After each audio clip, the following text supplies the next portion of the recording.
हिमाचल में मारो मार है। ये जो मारो मार जो शब्द मैंने यूज़ किया, ये एथिकली कहूँ तो यूज़ नहीं करना चाहिए था, लेकिन जब बात आम आदमी की होती है तो आम आदमी के लहजे में ही वो बात होनी चाहिए।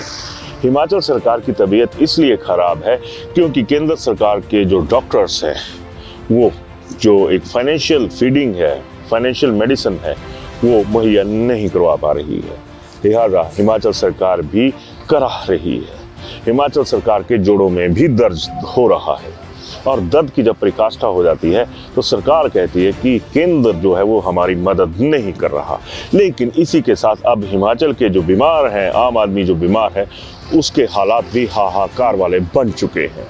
हिम केयर जिसका जिक्र बीजेपी अपने दौर में पीठ थपथपाने के लिए करती थी कि आयुष्मान की अगर हमने केंद्र सरकार ने दिया है तो हमने हिम केयर खुद दिया हुआ है हिमाचल के लोगों को, जो एक बेनिफिट होता है। एक हद तक जाकर 1 लाख 2 लाख 3 लाख तक का जो खर्चा आता था बीमारी पे, वो हिमाचल सरकार वहन करती थी। लेकिन आज हालत ये हो गई है कि हिम केयर की जो सर्विस है वो आम आदमी को मिल ही नहीं पा रही। नतीजा ये रहा कि जो सरकारी अस्पताल थे उनमें तो हिम केयर का पहले बट्टा बैठ गया। अब हालत ये हो गई है, जो प्राइवेट हॉस्पिटल से जो एंटाइटल्ड थे हिम केयर की सर्विसेज देने को, अब उन्होंने भी मना कर दिया है कि हमें पीछे से पैसा नहीं आ रहा है तो आगे के लिए हम ये मदद नहीं कर सकते, हम हिम केयर के तहत लोगों का इलाज नहीं कर सकते। तो अब आम आदमी जाएगा कहाँ, इलाज के लिए कहाँ जाएगा? आयुष्मान का थोड़ा बहुत चला हुआ है, लेकिन हिम केयर के तो टोटल जो फट्टे हैं वो डाउन हो चुके हैं। रोज की बात हो गई है कि जिस आदमी को पता नहीं है, जो आम आदमी है, वो ये सोच के अस्पताल में आता था कि उसका इलाज हो जाएगा। लेकिन डॉक्टरों की भी मजबूरी है, एडमिनिस्ट्रेशन की भी मजबूरी है कि अब वो मना करने पर मजबूर हो चुके हैं कि हम अब इलाज नहीं दे सकते।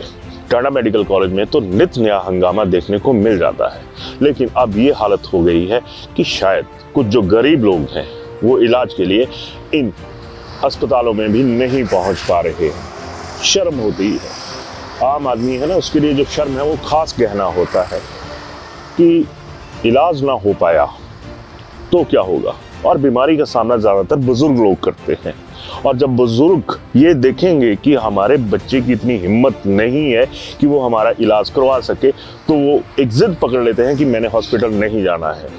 और एक ये भी होता है, बुजुर्गों का एक बहुत बड़ी बात होती है, वो कहते हैं कि अब अंतिम बेला आ गई है, मैं तो अपने घर में ही प्राण छोड़ूंगा। वैसे कायदे से देखा जाए तो प्राण छोड़ना कौन चाहता है? कोई नहीं।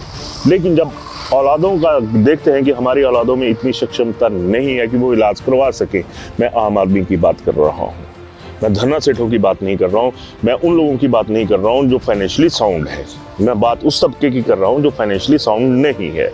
उसके लिए कई समस्याएं सामने आ जाती हैं। नहीं तो एक दौर ये भी था कि बुजुर्गों को पता होता था कि हमारा हेल्थ कार्ड बना हुआ है, हम जाएंगे, सब कुछ इलाज हमारा मुफ्त में हो जाएगा। लेकिन अब तो उस व्यवस्था पर भी फुल स्टॉप लग चुका है। आखिर ऐसे में लोग जाएंगे तो जाएंगे कहाँ? प्राइवेट अस्पताल के दरवाजे बंद, सरकारी अस्पताल के दरवाजे खुले हैं तो इलाज का रास्ता बंद।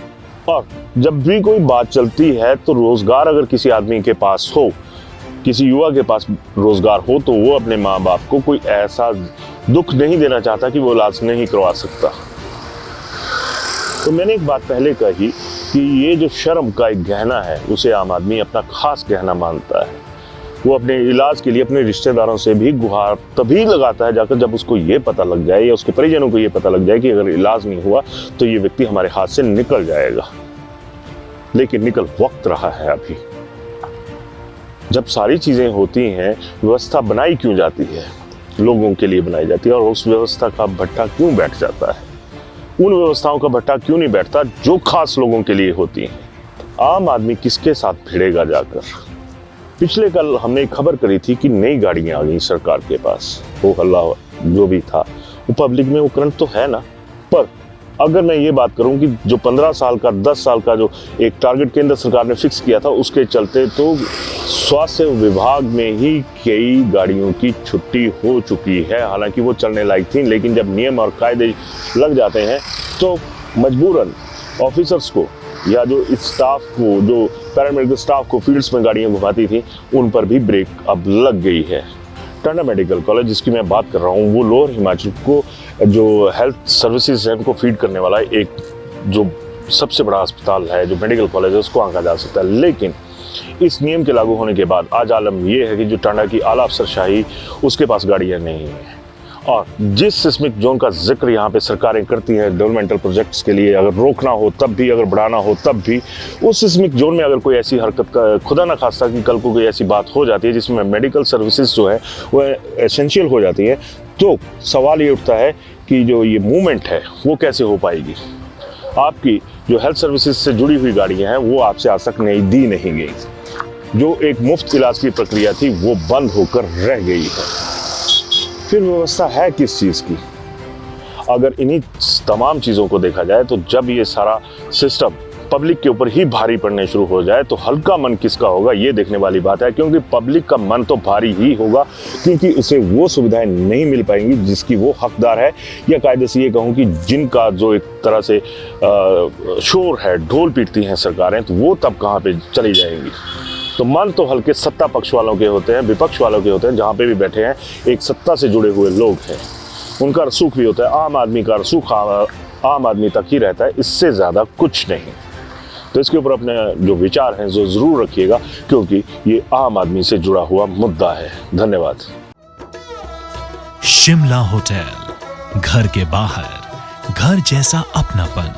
अपने वेकेशंस को सुनहरी यादों में पिरोएं शिमला होटल के साथ। राजसी वैभव और राजस्थानी आव भगत जो देगी आपको एक रॉयल फील।